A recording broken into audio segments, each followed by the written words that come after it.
Olá, você seja bem-vindo ao Ideias Radicais. O meu nome é Rafael e vamos falar da crise que está acontecendo em Portugal, da crise que aconteceu em Portugal e da crise que pode vir a acontecer em Portugal. Portugal teve uma crise econômica em 2011, mais ou menos, teve uma crise bem grande por causa da dívida. Isso causou uma crise política hoje, na verdade, que vem se arrastando desde outubro, mas hoje ela atingiu o seu ápice por enquanto, e isso pode levar a mais problemas para Portugal na frente, o que pode incluir um derretimento econômico também e, de maneira geral, uma reversão dos poucos ganhos que eles fizeram nos últimos 15 ou 20 anos, que é o que acontece quando você deixa a esquerda entrar no poder, que é o que aconteceu lá. Portugal teve uma crise em 2013 causada por um aumento de gastos estatais, uma palhaçada financeira gigantesca. E, bom, quando você faz uma dívida enorme, ela explode, o país explode, a dívida explode, eles não conseguiram fazer nada, tiveram que pedir pinico para a União Europeia, e a União Europeia veio lá e salvou os caras com condições de austeridade, cortes de gastos no governo português, cortes de gastos. Naturalmente a esquerda não gosta muito disso, sabe? A galera que quer fazer nada para ganhar dinheiro não ficou muito satisfeita com isso. Portugal teve as suas consequências econômicas dessa austeridade. Lembrando que eles já não tinham uma economia muito pujante antes, eles não são um país livre dentro da Europa, eles são o 30º país mais economicamente livre da Europa, então a Espanha é mais livre do que eles, então, e a Espanha é um desastre, então eles já não tinham uma economia muito boa. Mas isso causou uma recessão, um pouco de se esperar, e agora a esquerda conseguiu se unir para tirar a direita do governo. E lembrando que Portugal assim tem uma direita bem... Eles têm um partido de centro-direita, que é o partido... que é o Portugal à Frente, que tem a sigla muito legal de PAF, e eles têm um partido socialista, também um partido socialista, um partido comunista, um partido verde, e tem mais uns loucos lá no meio, inclusive um partido dos animais, alguma coisa assim de direita. Sei lá, tem, enfim. E o que aconteceu? Portugal é parlamentarista, você tem que entender isso. Então, como funciona o sistema parlamentarista? O que, aliás, é uma sugestão que está rolando para o Brasil que federia menos. Eu acho, mas eu não vou entrar nesse ponto agora. No parlamento, você faz o seguinte. As pessoas elegem deputados, você só tem a Câmara dos Deputados, não tem um Senado, digamos assim. Ou você tem na Inglaterra um Senado relativamente figurativo, mas não é importante isso. O ponto é, você elege deputados, e esses deputados têm um certo número, lá em Portugal são 230, e você tem que ter uma maioria. Se um partido tem uma maioria dos deputados, ele elege alguém dentro dele, geralmente o líder do partido, e esse líder do partido é o primeiro-ministro e ele manda no troço todo. Se uma maioria não é composta, uma coalizão, uma aliança de partidos então é formada, e eles elegem um líder que então será o primeiro-ministro. E Portugal tem uma coisa muito particular de Portugal, depois eu não vou resistir de fazer esses, porque... Enfim, eu espero que você entenda. Mas tem uma coisa muito particular que o presidente lá pode apontar o primeiro-ministro ou não.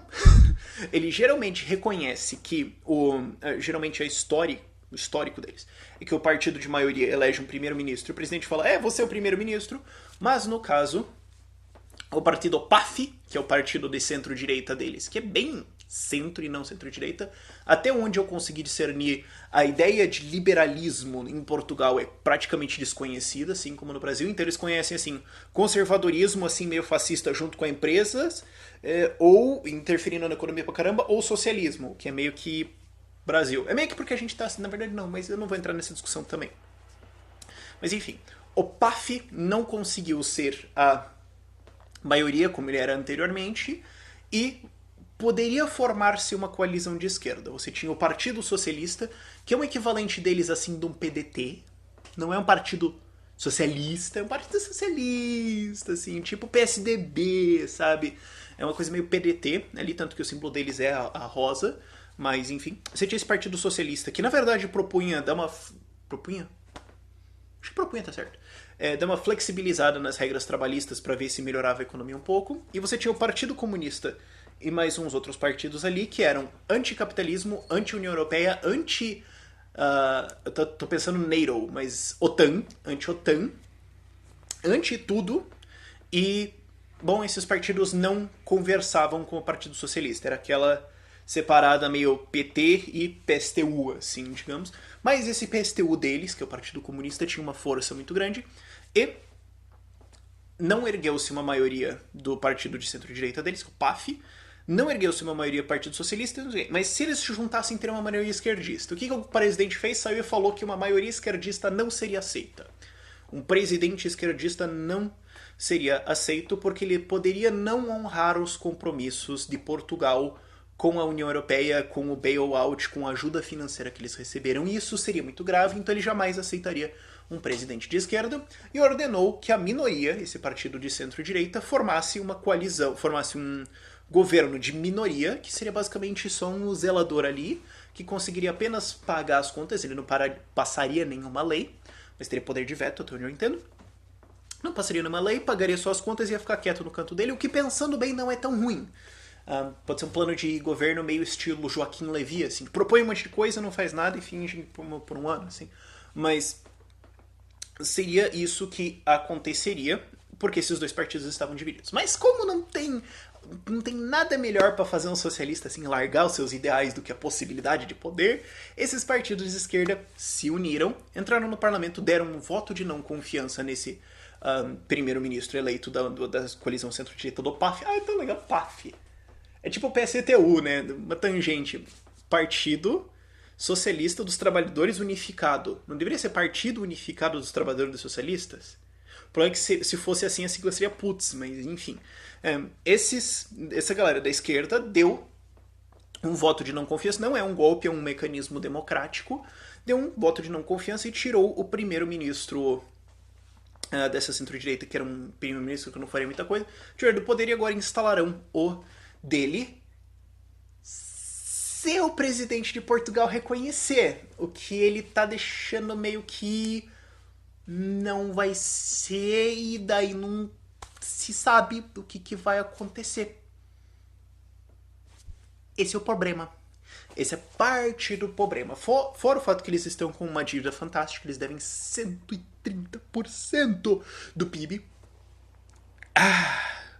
O Brasil passou ali de 60%, tá indo pra 70%. Putz, os caras estão enterrados, 130% do PIB. Eu tenho os dados deles aqui, depois eu vou lendo pra vocês. Mas a proposta da esquerda pra salvar o país é assim, é fantástica.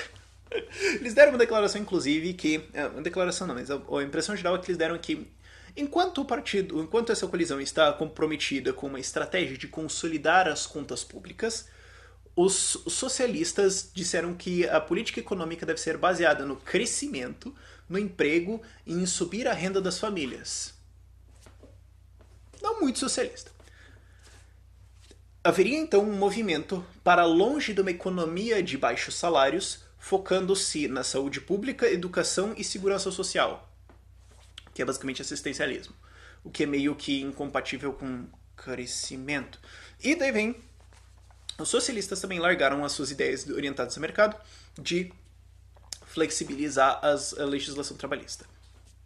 Então o plano deles é o seguinte, parte das propostas deles são reverter privatizações que Portugal estava fazendo para ganhar um dinheiro e tirar as empresas do Estado, que inclusive incluía a TAP, que é a empresa aérea deles, de transporte aéreo. Eles querem reinstalar 4 feriados que foram abolidos durante o processo de austeridade, porque mais dias de trabalho, mais produção. Eles querem colocar mais dias. Então o plano é o seguinte, a gente vai não vender as coisas, continuar gastando com saúde e tudo mais, trabalhar 4 dias a menos. Eles também querem subir o salário mínimo, porque nada melhor para gerar desemprego nos trabalhadores pouco habilidosos do que um salário mínimo alto. Eles querem subir isso. E eles também querem reverter cortes de salários de servidores públicos, porque nada melhor para resolver uma recessão do que gastar mais com servidores públicos que não são conhecidos por produzir muita coisa. Aliás, um fato interessante sobre a eleição, ela teve um turnout porque lá a votação é opcional, você pode não votar. Apenas 55% das pessoas que poderiam votar, votaram. Ou seja, 45% tá pouco se fudendo. Dane-se, esse país eu não vou votar. O que mostra...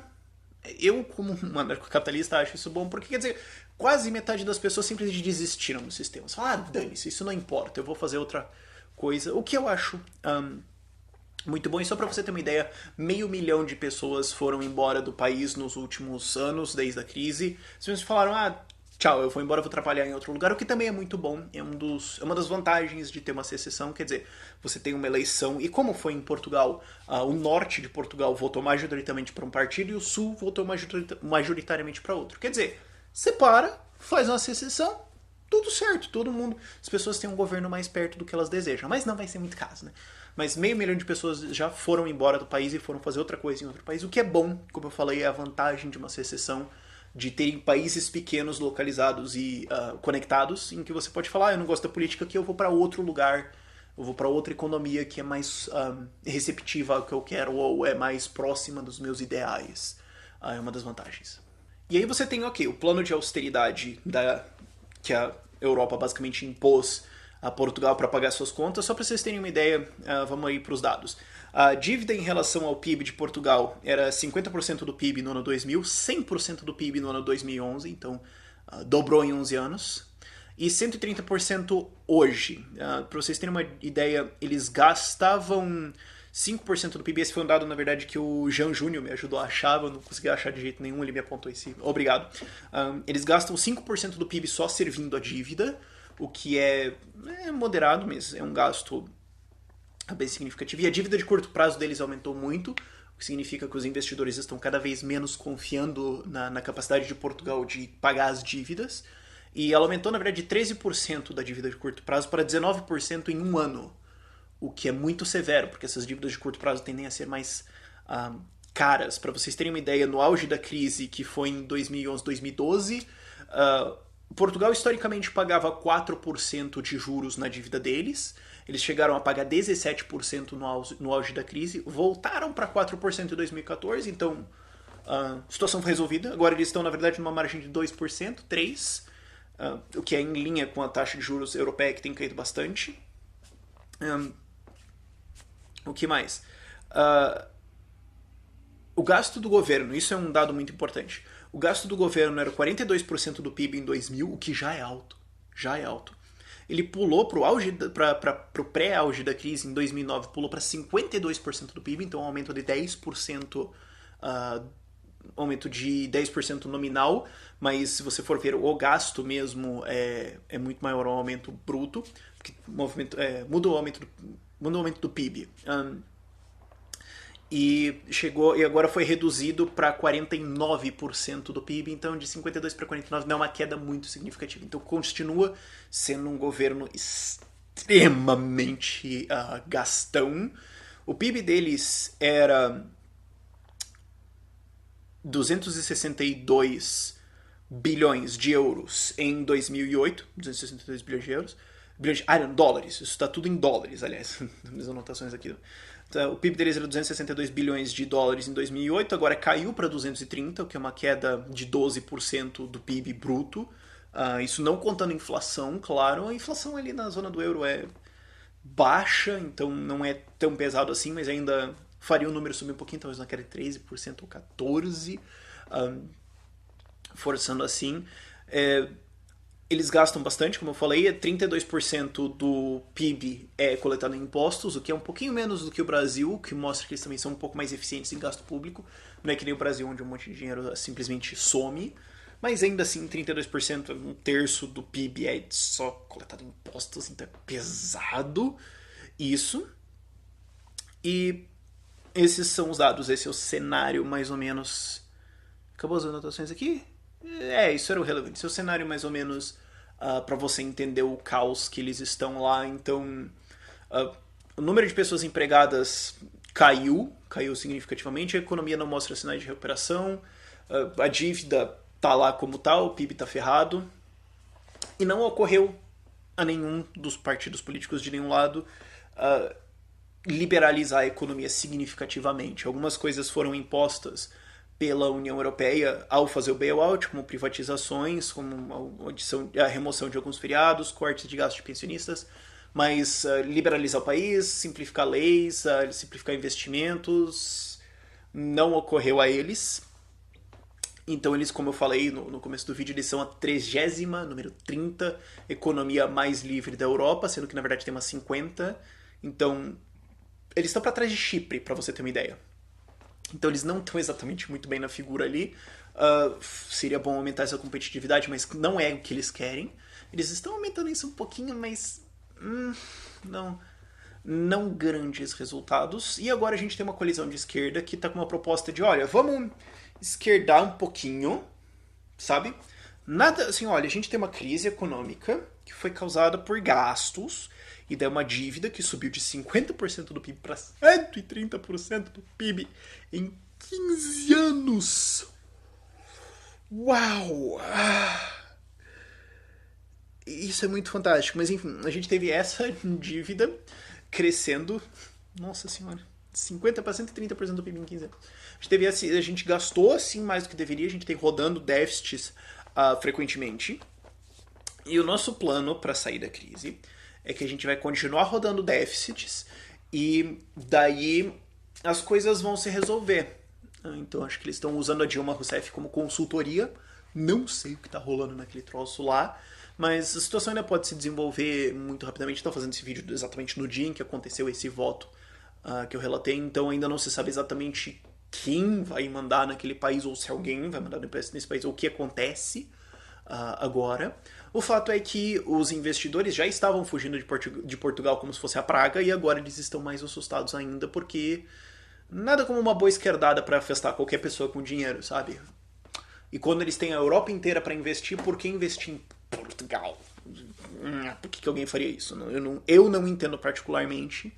Portugal está com essas grandes dificuldades e agora não sei. Vamos aguardar, vamos ver o que acontece.